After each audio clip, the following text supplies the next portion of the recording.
Kalau toh seandainya itu tanah pribadi, tanah bersertifikat, ya seandainya negara membutuhkan ya apa boleh buat gitu loh. Yang penting ganti untung seperti biasa aja.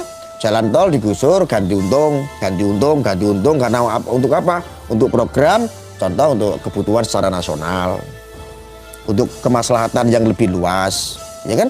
Loh, negara itu kan punya strategi yang memang urgent harus dilakukan dan negara harus tegas.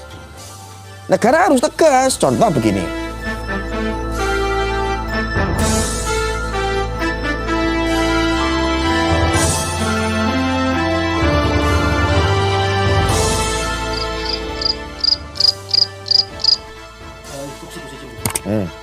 Rempang itu ternyata ini polemik.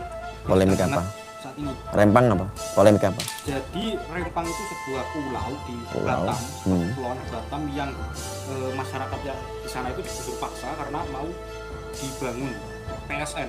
Digusur paksa karena Di sana itu mau dibangun PSN. PSN itu apa sih? Proyek strategis nasional akan dijadikan menjadi Rempang Eco City.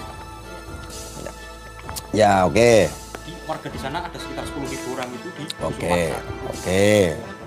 Jadi begini, yang pertama itu jadi terkadang itu media itu membesar-besarkan seolah-olah itu ada sebuah masyarakat didolimi oleh pemerintah, didolimi oleh negara, didolimi oleh orang-orang yang memiliki kuasa mengatur negeri ini, seolah-olah seperti itu.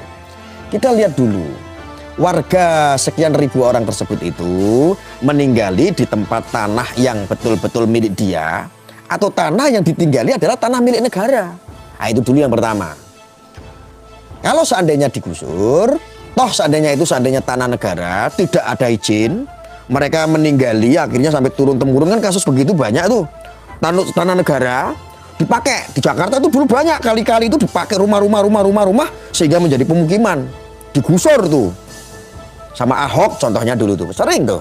Dan gubernur-gubernur sebelumnya, ya kan, sering. Nah ini, apakah kasus ini menempati sebuah tanah milik negara? Nah ini kan perlu dicari tahu dulu. Warga mengaku mereka sudah menempati sejak sebelum Indonesia merdeka.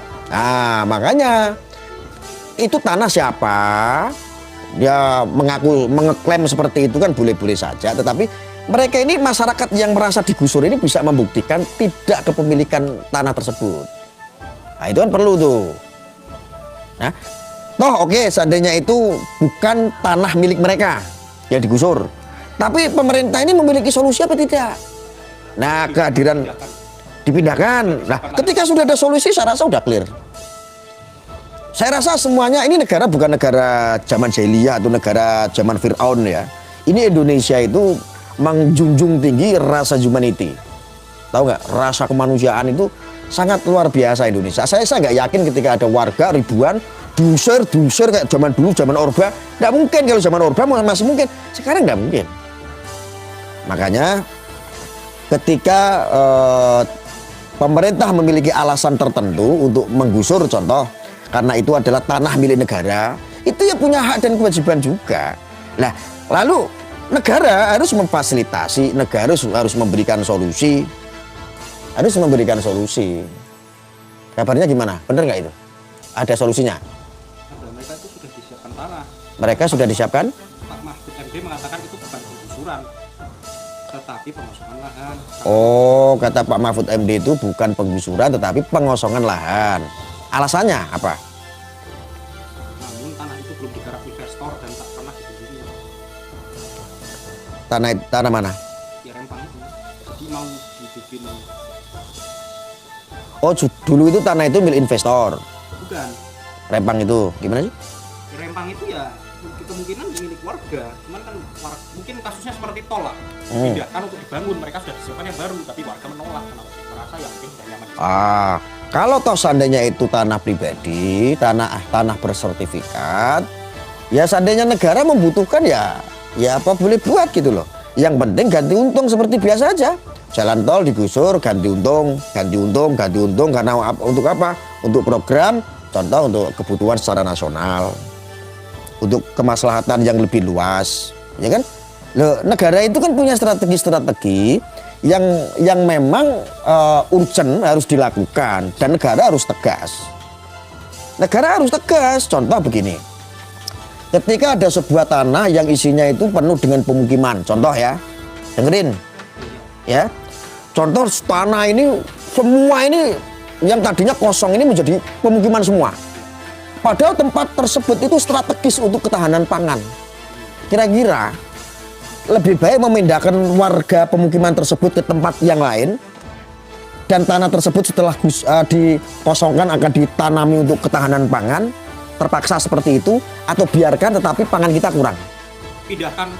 Pindahkan supaya apa? Ketahanan pangan untuk negara kita, untuk masyarakat kita cukup.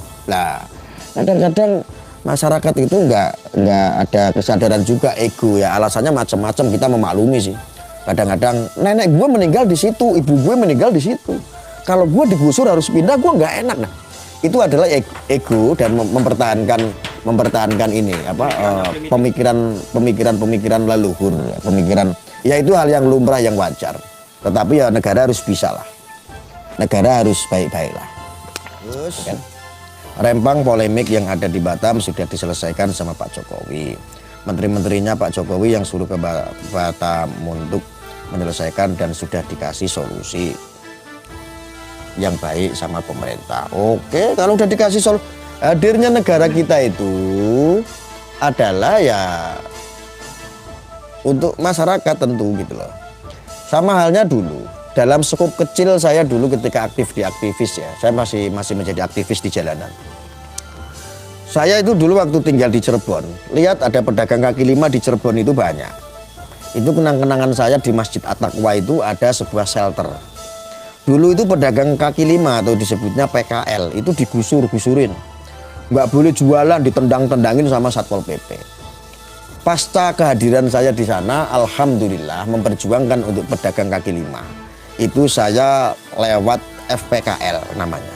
Ketua umumnya itu adalah Bang Yunus. Saya akhirnya diangkat menjadi struktural di FPKL, Forum Pedagang Kaki Lima di Kota Cirebon. Akhirnya saya ikut memperjuangkan para pedagang-pedagang kaki lima. Itu ada kenang-kenangannya sampai sekarang itu. Makanya kalau di shelter Masjid At-Taqwa Cirebon silakan tanya nama saya, hafal semua. Saya memperjuangkan para pedagang kaki lima itu yang tadinya diusir, ada yang nangis segala macam, saya datangin, saya marah, saya lantang, saya keras, saya sampaikan. Adanya pemerintah, adanya Satpol PP untuk menegakkan aturan perda itu harus memiliki solusi. Bagaimanapun itu pedagang itu juga umat gitu, mereka harus mengais rezeki, mereka sudah berdagang tahun-tahunan, bahkan ada yang puluhan tahun, tiba-tiba digusur, disuruh nggak jualan, yang bertanggung jawab siapa? Hadirnya pemerintah itu harus memberikan solusi. Akhirnya alhamdulillah kami ajukan untuk solusi itu disetujui oleh wali kotanya itu Pak Aziz.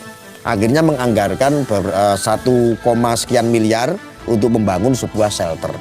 Akhirnya pedagang kaki lima dievakuasi, difasilitasi gratis, hanya membayar iuran listrik di shelter tersebut, tempat yang rapi, yang bagus, ya kan? Semua difasilitasi termasuk gerobak-gerobak meja semuanya. Dan dibantu dulu saya itu dapat sponsor dari teh botol Susru juga itu. Sama manajernya saya dapat MOU. Ya alhamdulillah. Dan saya tidak percaya ketika ada gorengan di media sosial, ada seorang masyarakat didolimi negara, pemerintah. Saya tidak percaya karena ini bukan zaman Orba. Ini bukan zaman PKI. Ini bukan di Timur Tengah di zaman-zaman jahiliyah. Bukan. Ini Indonesia, men. Indonesia itu mengedepankan humanity, mengedepankan kemanusiaan. Ya. Kemanusiaan yang paling utama. Kenapa? Indonesia itu berbasis orang yang beragama. Agama itu basisnya adalah kemanusiaan. Maka yang dijunjung dari tingkat presiden sampai tingkat bawah itu adalah pasti kemanusiaan. Karena apa? Semua beragama. Itu fungsinya agama.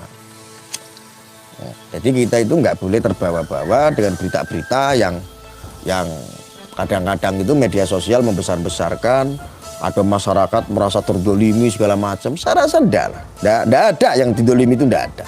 Zaman sekarang apalagi dolimi orang itu, waduh, itu udah susah gitu.